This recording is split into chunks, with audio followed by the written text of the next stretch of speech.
Some objects carry memories, some carry curses, and some carry hunger.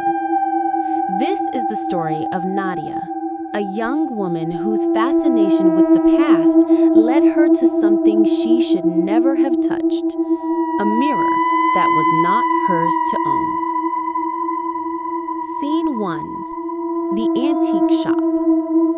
It was a rainy evening, the kind of evening where the streets glistened with reflections of dim lamps and the air smelled of damp stone.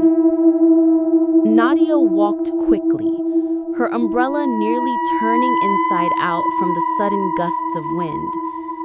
She had taken a different route home, through an older part of the city she had never explored before. That's when she saw it. A shop wedged between two tall buildings, its windows coated with dust. The wooden sign above was so faded it was almost unreadable. But she made out one word: antiques. Nadia smiled. She loved forgotten things, objects with a story, and something about this hidden shop pulled her in. The bell above the door chimed softly as she stepped inside. The air smelled of old paper, candle wax, and something else, something metallic. Rolls of clocks ticked on the walls, shelves overflowed with books, faded portraits, and broken figurines. But at the far end of the shop, half covered in a cloth, stood something that made her heart skip: a tall, antique mirror. Its frame was black wood, carved with twisting symbols she didn't recognize.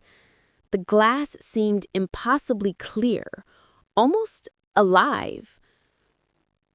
Scene 2. The shopkeeper's warning. Before Nadia could touch it, a voice startled her. Not that. She turned. An old man, thin and pale, had appeared behind the counter. His eyes were sharp, filled with unease. Nadia laughed nervously. "It's beautiful. Is it for sale?" The shopkeeper shook his head immediately. "No, not for sale." But Nadia's curiosity grew. She stepped closer, brushing the dust from the surface.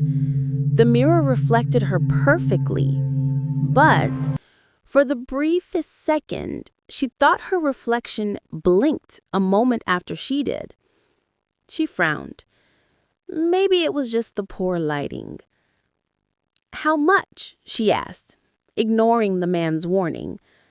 The shopkeeper's voice grew lower. "Some things are not meant to be owned.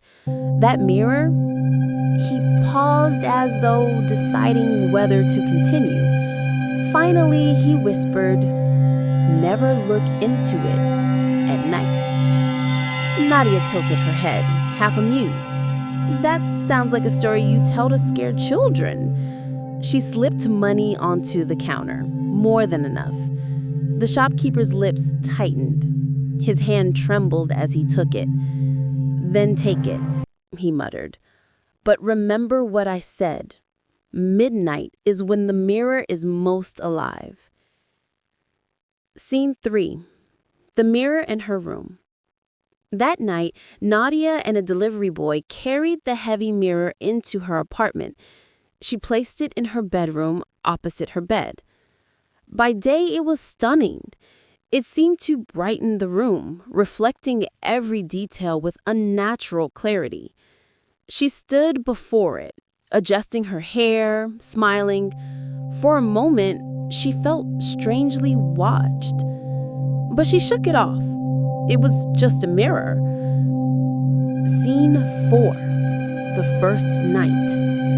The rain continued that evening, tapping against her window like fingers. Nadia curled up in bed, scrolling through her phone until her eyes grew heavy. At around midnight, she stirred. The room was quiet, too quiet. The rain had stopped. The air felt heavy. She opened her eyes and froze. The mirror glowed faintly in the dark. Her reflection was standing. Nadia's breath caught in her throat. She slowly sat up. She wasn't standing, she was still in bed. But the figure in the mirror was upright, its head tilted slightly, as though studying her. She whispered, "What?" The reflection smiled. Nadia gasped and switched on her lamp. In the warm light, the reflection returned to normal, copying her movements again. Her heart pounded. Maybe she had been dreaming. Maybe it was her imagination. But as she tried to calm herself, a sound filled the room. A whisper. So soft it was almost inaudible. It seemed to come from the mirror. Closing of part 1. Nadia pulled the blanket tightly around her, her eyes locked on the glass. And that's when she remembered the shopkeeper's warning. Never look into it at night. But it was already too late, because the mirror had already looked